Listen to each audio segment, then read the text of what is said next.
Here with Urbana head football coach Tyler Haines, whose team is prepping for a noon kickoff against Charleston at UU Stadium this Saturday. The game has been dubbed Youth Day, with area youth football teams coming out to the game, sponsored by Excel Sports Medicine.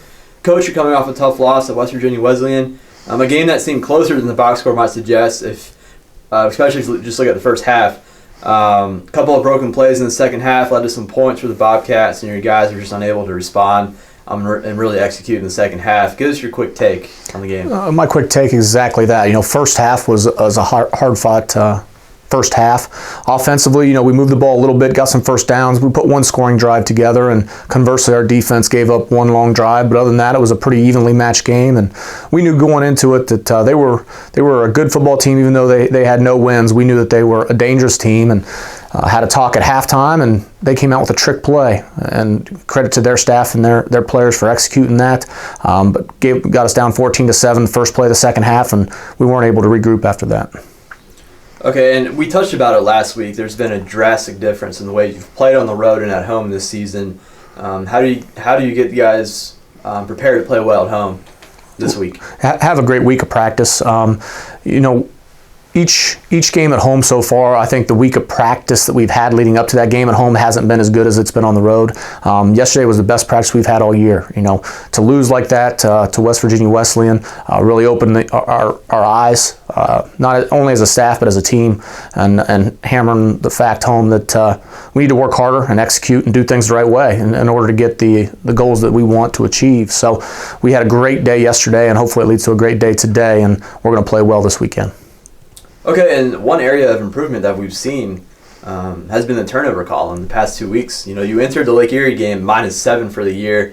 I think you get 3 there or 2 there. But over the past 2 weeks, you've brought that down to -2.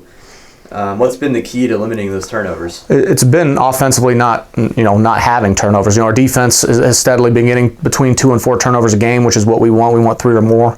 And offensively, early in the year, we were having 4 or 5 turnovers a game, which you can't win doing that. So it's been a constant reminder to our guys and that we can't turn the ball over and expect to win the game. So even though it didn't work out the way we wanted last week versus West Virginia Wesleyan, we only had the 1 turnover, and it's been attributed to our running backs taking care of the football and our quarterbacks and receivers being on the same page in the passing game. Okay, and right now this week, you rank 2nd in the MEC, just behind Charleston in penalty yardage per game. That's usually not something you would see with a team that's kind of struggling, 2-5.